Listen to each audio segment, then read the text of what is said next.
I thought he was just another weekend drop-off. My son's friend's dad. Kind, polite, nothing more. But then one afternoon, his hand brushed mine, and something in me woke up. Something I didn't even realize had fallen asleep. I had a husband. A home. A life that looked fine from the outside. But inside? I was starving. For a touch that didn't take. For eyes that really saw me. For a version of myself I barely remembered. I didn't plan for the moment everything shifted. I didn't mean to want him. But once I did, I couldn't go back to pretending. Let me tell you what happened. When he dropped off my son. And never really left. My name's Laurel. I'm 42. And I think I stopped being a wife long before I stopped being a woman. I've tried to tell myself I'm exaggerating, that it's just a phase, that all couples lose the spark eventually. But it's been over a year since I've felt like my husband even saw me, much less wanted me for anything beyond the predictable. Even our kisses, those small rituals that used to pull us close, feel like half-finished tasks now. Last night, he kissed my cheek when he walked in the door. I leaned into it out of habit. His lips were cold.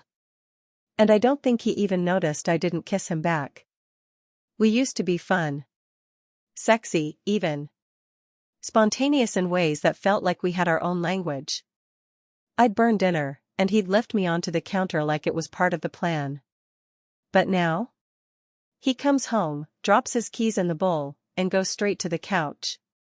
Sometimes, I sit next to him, and he'll pull me in, but his arms feel more like the walls of a cage than a comfort. I try to relax. I try to want it.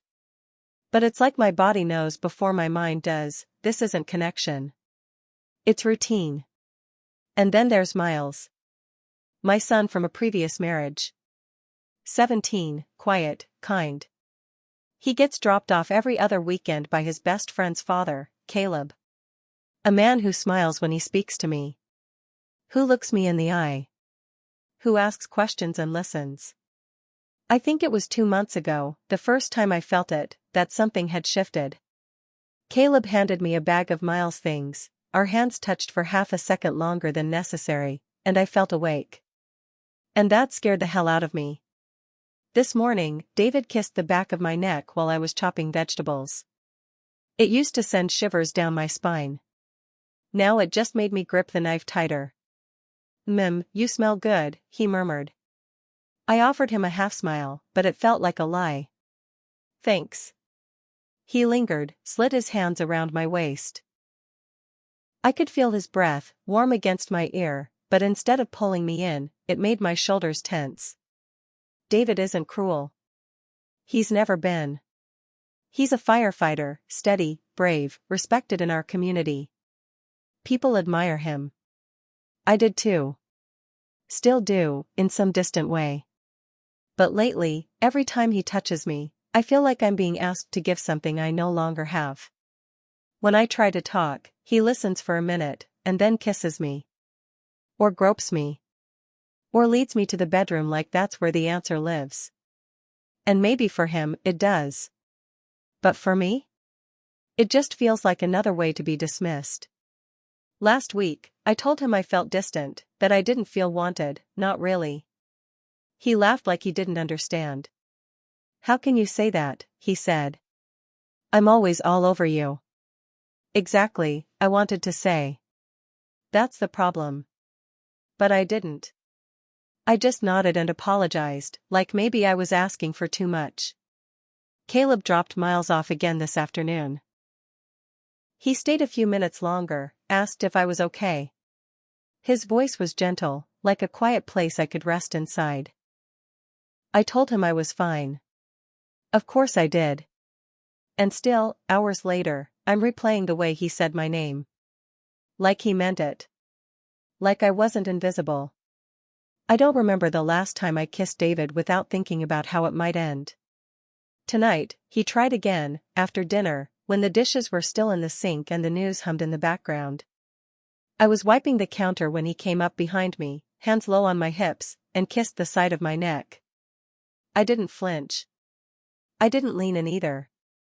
I just stood there. You're tense, he said, pressing his lips along my shoulder. Let me help you relax.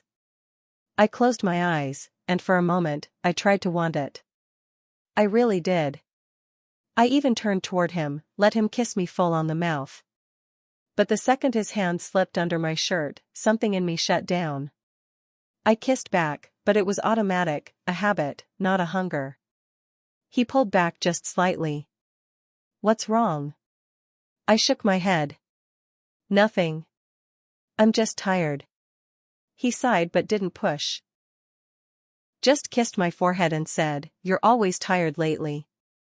He was right. But it's not the kind of tired a nap can fix. It's the kind that builds when you've spent months pretending your needs are small enough to ignore.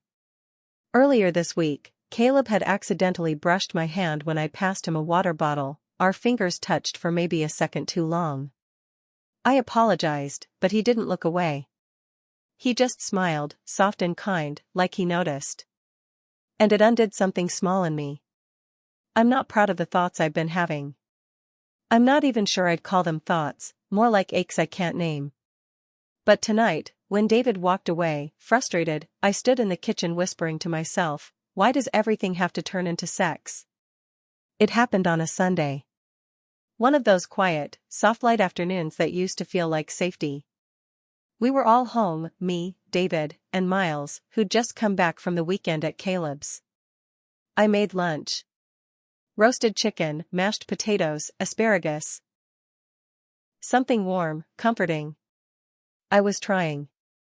God, I was trying. David sat down and didn't say thank you. Just scrolled on his phone and asked Miles how the trip was. Miles shrugged, typical teenage disinterest.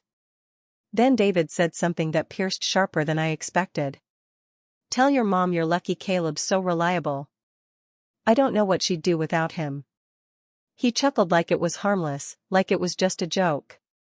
But my fork hit the plate harder than it should have. And before I could stop myself, I snapped. Maybe I wouldn't need him if you'd show up for more than just what you want. The silence was instant. Miles froze. David looked up, stunned. What's that supposed to mean? He asked, squinting like he hadn't heard me right. I stood up. I don't even remember making the decision, just that I couldn't stay seated another second. It means I'm drowning, David. And all you ever do is grab at me like I'm your life preserver. He stared, mouth parted. Laurel, what the hell? No. Don't twist this into me being irrational. I've been asking for connection, and all you give me is a hand on my ass or a grope in the hallway. Jesus, he muttered, pushing back from the table. In front of Miles? I glanced at my son, whose eyes were fixed on his plate. My heart cracked.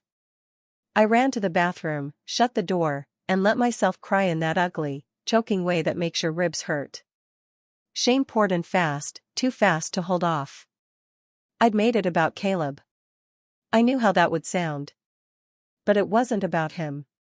Not really. It was about feeling starved in my own home. About loving someone who only noticed my body when he wanted something, never when I was slipping away. I stared in the mirror, mascara bleeding down my cheeks, and whispered to myself, what did I just do? David didn't sleep in our bed that night. I heard him on the couch, shifting beneath the blanket he barely unfolded. The next morning, the air was too quiet. No coffee brewed. No good morning. Just his car starting before sunrise, like he couldn't stand to be near me when I woke. The worst part? I missed him. Even after everything I said. Even after everything he didn't say. Days passed like ghosts, we haunted the same house but didn't touch. We barely spoke. When we did, it was small, logistical stuff. I picked up milk. Can you drive Miles to practice? All function. No feeling. But I noticed things. His silence was thicker than anger. He looked smaller in it, like someone who didn't know where he fit anymore. I saw the way his shoulders slumped when he walked in from work. How he stared at his phone longer than usual, like searching for something outside of us. I wanted to reach for him. I really did. But every time I got close, I remembered that ache in my chest. The one that whispered, "It's been too long." He didn't notice until you broke. And still, I watched him. Quietly. His pain was real. Not villainous, just different than mine. And maybe that's what made it harder. We were two people hurting in parallel, unable to close the space between us. I found myself checking the driveway more than usual. Waiting for that familiar blue truck. Caleb hadn't come by since the blow-up. Miles was being picked up now instead of dropped off. I didn't ask why. I just noticed. Maybe that was the first time I realized I missed Caleb too, not in the way David feared, but in the way a drowning person misses sunlight. One night, lying alone in our bed, I whispered into the dark, "Do I even want to fix this?" And the silence didn't answer. But the next morning, I texted David, "Can we talk tonight?" Because maybe I didn't know what I wanted.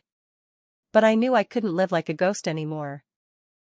David didn't respond to my text right away. He came home that evening like he always did, tired, quiet, keys dropped in the bowl like punctuation to another day.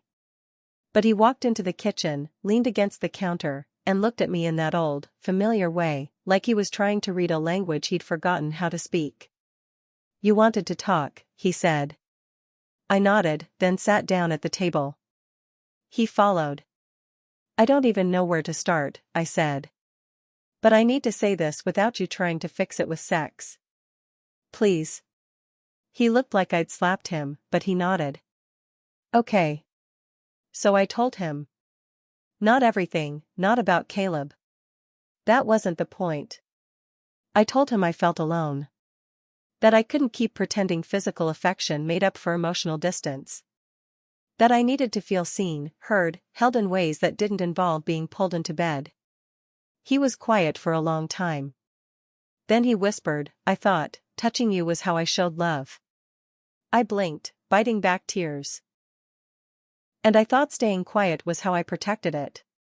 David reached across the table, slowly, and took my hand. His touch wasn't hungry this time. Just, gentle. Cautious.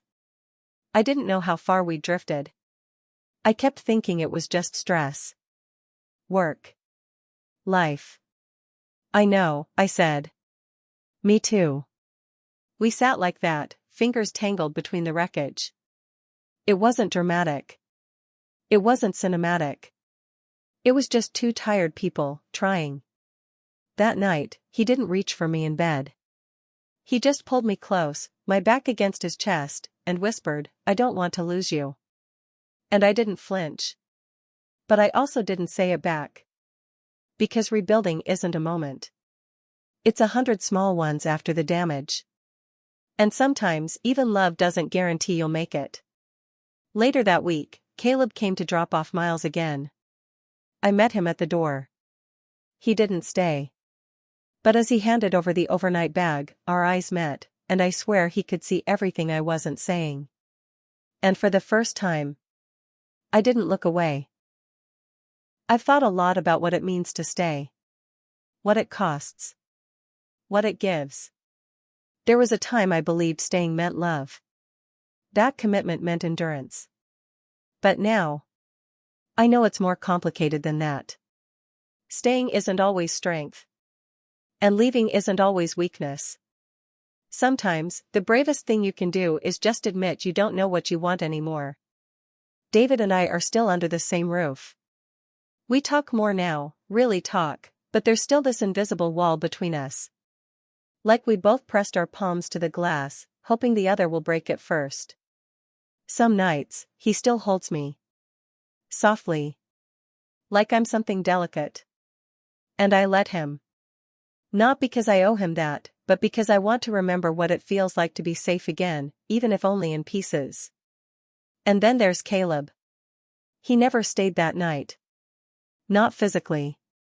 But somehow, something of him did. His presence lingered in the parts of me that had gone quiet. He reminded me, without ever crossing a line, what it felt like to be seen, not just possessed. Desired, yes, but gently. Like he was asking permission with every glance. That mattered. More than I wanted to admit.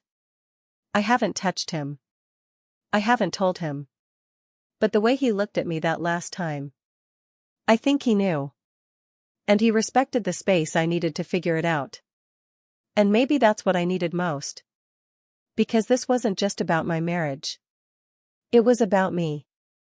About the woman I became when I stopped speaking up. When I confused being wanted with being loved. Now, I'm learning to listen to myself again. To ask what I want, not what makes everyone else comfortable. And no, I don't have a neat ending to offer you. David and I are trying. Caleb is still just the man who drops off my son. But I'm not invisible anymore. And for the first time in years, I believe that's enough to begin again.